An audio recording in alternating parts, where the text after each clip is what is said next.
यो विषयमा सरकार कहिले गम्भीर बन्ने हो आई डोन्ट नो है। कस्तो किसिमको पोलिटिक्स गर्दैछौ हे टाउकेहरू तिमीहरू यार नेपाल बसेर। यो हो नि त हाम्रो पसिना। यो खेती कहाँसम्म हो कहाँसम्म तपाईँ यो नाङ्गो आँखा देख्न सक्नुहुन्न कि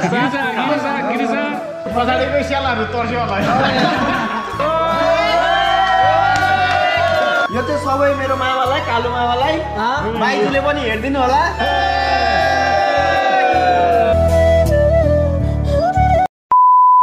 Hello everyone, Darshan, Namaste. Welcome back to my channel and it's me your Jeevan Rai from prundu.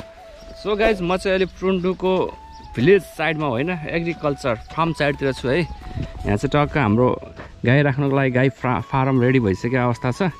अब कहिले गाई ल्याउने हो थाहा छैन। टक्क हामीले कम्पाउन्डिङ पनि गरिसकेको छ है गाईको लागि। सो अगाडि हेर्न सक्नुहुन्छ यो तोरी हो कि सर्सो हो गाइज, अहिलेसम्म कन्फ्युज छु है म। टक्क आज तपाईँहरूलाई भिजिट गराइदिउँ। अनि भिजिट गर्दा गर्दै आज तपाईँहरूसँग चाहिँ यसो छोटो मिठो कुरा पनि गर्न मन लागेको थियो है। मलाई धेरैजनाले टिकटक लाइभमा आएर पनि धेरै क्वेसनहरू पनि गर्नुभएको छ है कामको विषयमा के कस्तो छ भनेर है। अनि मलाई एउटा कुरो चाहिँ अचम्म लाग्छ भने के म नेपालमा हुँदाखेरि लाइभ बस्दाखेरि त्यति साह्रो भ्युवर्स हुन्थेन होइन। जब म रोमानिया है टक्क अहिले टिकटकमा लाइभ सन्डेको दिन छुट्टीको दिन बस्ने गर्छु। हिजो सन्डे थियो है, लाइभ बसेको गाई चाहिँ टङ टङ टङ टङ यति क्वेसन। साँच्चीकै भन्नुपर्दा है नेपालमा त वास्तवमा रोजगारको समस्या एकदम अति नै बढिसकेको रहेछ के। बेरोजगारले गर्दा कुनै काम नहुँदाखेरि बाहिर जानको लागि मान्छेहरू कति चासो दिनुभयो के। यो विषयमा सरकार कहिले गम्भीर बन्ने हो आई डोन्ट नो है। सरकार अति गम्भीर बन्न जरुरी थियो है। बट नेपालको हालत हेर्नु, आर्थिक मन्दी लाग्ने अवस्था भइसकेको छ अहिले है। लेटेस्ट न्युजहरू हेर्नु भएको छ कि छैन तपाईँहरूले पनि है। नेपालमा तपाईँको अहिले हाम्रो नेपाल प्रहरी तथा शिक्षकहरूलाई पेन्सन तथा तलब दिन नसकेर तनाव हुने अवस्था सिर्जना हुँदैछ भनौँ न अब है। कस्तो किसिमको पोलिटिक्स गर्दैछौ हे टाउकेहरू तिमीहरू यार नेपाल बसेर यार। थट लाजै लाग्छ यार म नेपाली हुँ भन्न पनि। यस्तो राम्रो आफ्नो देश छ है, स्वर्गको टुक्रा जस्तो छोडेर हामी अर्काको देशमा आएर यसरी एग्रिकल्चरमा काउ फार्ममा काम गर्नु परिरहेको छ यार। अनि देशको हालत त्यो छ यार। काम गरी खान सिकाउ न हो नेताजीहरू, काम गरी खान सिकाऊ। हामी जस्तो युवा शक्तिहरू विदेशमा अहिले यसरी हिँड्नु परेको छ काम गरेर। अनि रोजगारको लागि कतिजना तडपिरहनु भएको छ नेपालमा। बिचरा लाइभमा आउनुपर्छ, कति क्वेसनहरू सोध्नुहुन्छ। अब मैले जाने कुराहरू भन्ने त हो नि होइन, सबै कुराहरू मैले जानेको छु भन्ने पनि त छैन नि त है। सो त्यही थियो आजको अब यो अपडेट। अहिले चाहिँ हाम्रो यहाँ टिफिन टाइम भएको। गाइज हेर्नुहोस् यहाँनिर यो तोरी हो कि सर्सो म चाहिँ कन्फ्युज भएँ गाइज। यो अब भोलिपछि थाहा होला। यस्तो मजाले हामी आउनुभन्दा अगाडि भनौँ न, हामी आएको 1.5 महिना भयो है। 1.5 महिनामा यो यत्रो सानो सानो बोट मात्रै थियो कि यहाँनिर। यति चाँडो हलक्क बढ्दो रहेछ यो हेर्नु त। यस्तो नजारा टक्कै जीवन राईसँग दामी छ नि त गाइज यार। सही हो, भ्यू हेर्नु न, भ्यू यार वाल यार। यो हो नि त हाम्रो पसिना नेफी विदेशमा आएर यस्तो दुःख गरिरहेको छ। टक्क यो दुःखको यो फल फल्दैछ। यसपछि अनि हामीले मकै पनि रोपिसकेका छौँ। टक्क लाएर मकै बारी पनि एकदिन हजुरहरूलाई भिजिट गरौँला। यस्तो माटो चाम्रो है यहाँको, फेरि यो कट्टोठोटी माटो। यस्तो चाम्रो माटोमा यस्तो मजाले खेती गर्छ यार विदेशमा। हाम्रो नेपाल त्यस्तो कृषियोग्य जमिन भएको जमिनहरू बाँझो बस्नु परेछ। केही गरी खान सिकाउ के। त्यो भेडा कार्यकर्ताहरूलाई नेताको पछि दौडाउनु भन्दा नि टक्क त्यो डाँडा काँडा तराईको बाँझो खेतहरू खनेर कसरी कृषि गर्न सकिन्छ भन्ने कुरा चाहिँ सिकाउ न हो, सिकाउ। कहिले बुद्धि आउने यार। र अब 10-15 मिनट बाँकी छ है हाम्रो यहाँ टिफिनमै छु म अहिले। अब टाइम पनि सकिने बेला हुँदैछ, काम सुरु हुन्छ त्यहाँनिर। अनि टिफिन टाइमको यसो सदुपयोग गरौँ, हजुरहरूलाई यसो भ्लग पनि अपडेट गरौँ भनेर चाहिँ यो भ्लग ल्याएको है। तोरीबारी देखाउनलाई खासमा तपाईँहरूलाई चाहिँ मलाई यति छ कि यो खेती कहाँसम्म हो कहाँसम्म तपाईँहरू यो नाङ्गो आँखा देख्न सक्नुहुन्न कि यहाँनिर। यस्तो मजाको खेती हुन्छ है। A few moments later. र फाइनली आज दिनभरिको तोरीबारीको यात्रापछि आइपुगिसकेका छौँ। आज हाम्रो टक्क एकजना ब्रदरको बर्थडेमा है। टक्क लाएर बर्थडे सेलिब्रेसन हुन जाँदैछ आज हाम्रो गिरिजा भाइ। गिरिजा प्रसाद राणा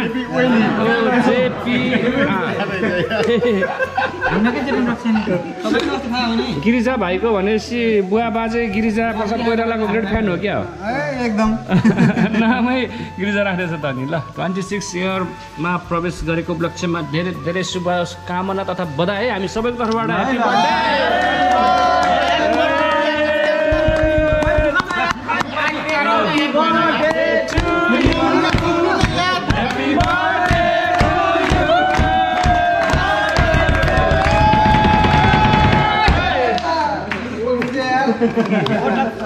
पछाडिकै स्यालहरू तर्स्यो होला बिरालो चाहिँ तर्स्यो होला बिरालो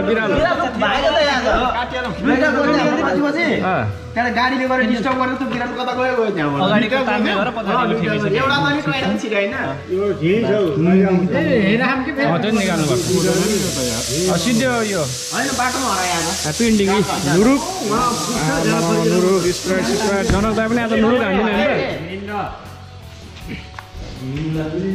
मेरो तिमीले पारीबाट टक्क हाम्रो यहाँ कुखुराको झोल आज सिठी लाएर पनि खाँदैछौँ है बर्थडे पनि छ खतरा हुने पनि त गाइस यो आम्मा नुरुक के हो मामा नुरुकको मेला लागेको छ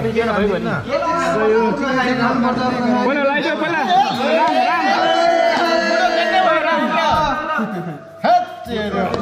अर्को क्रिम चाहिँ क्रिम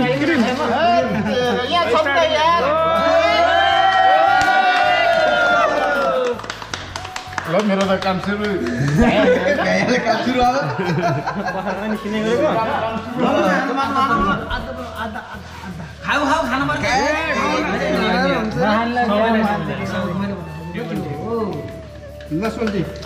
बुङ्गो सोल्टी भने सबै सोचेपछि भित्रै मन दिने हैन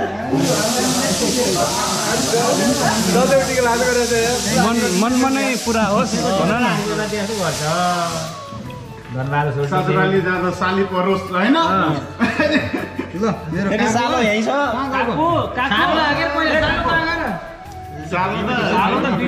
सालो बिजी आज सालले सबको फोटो खिचिदिन्छु क्यामेराम्यान हो आज क्यामेराम्यान तिलक प्रसाद ओली आजको क्यामेराम्यान गिरिजा प्रसाद सर ल लाइक छ ल आज त लाइक छ म दोकानबाट नि झोला सला नाइक हो कि नाइकमा बसेको उयो नि त्यही त नाइक के गरे खान के यार पूर्ण गरेर सोध्दै नि थियो ल आउनु यतातिर है दियो सालोको मिक्स हो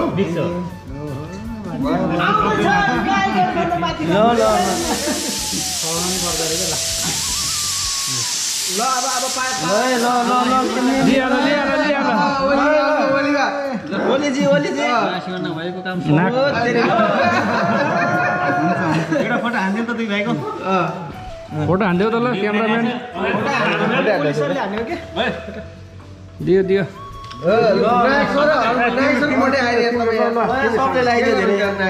चपाएको त कहाँ फोटो आउँछ त यार फोटो हान्दैन चपा रहेछ भन्छन् नि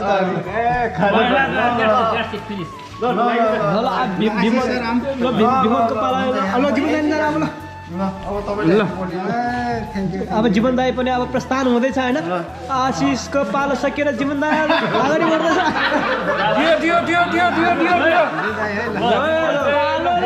हाम्रो जीवन दाईको हैन युट्युबर दाई हैन सबैले चिन्नुहुन्छ होला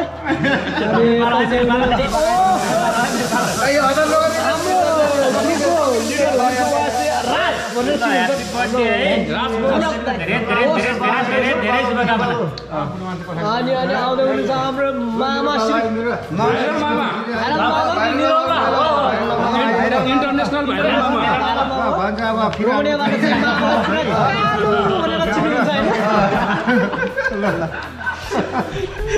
कालो रे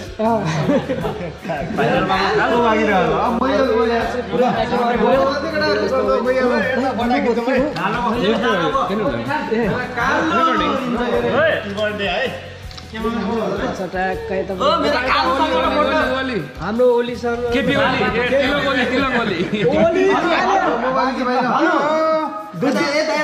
यो चाहिँ सबै मेरो मामालाई कालो मामालाई माइजूले पनि हेर्दिनु होला फोनमा भए पनि दुख्छ हाम्रो जीवन दाई हाँसेको चाहिँ सही हो मामा अब पूर्व प्रधान त्यही हो सबजना भयो केक भयो चेस हान्दिउँ न त चेस त्यो त सब सिधाउने यो चेस हान्दिउँ न त ल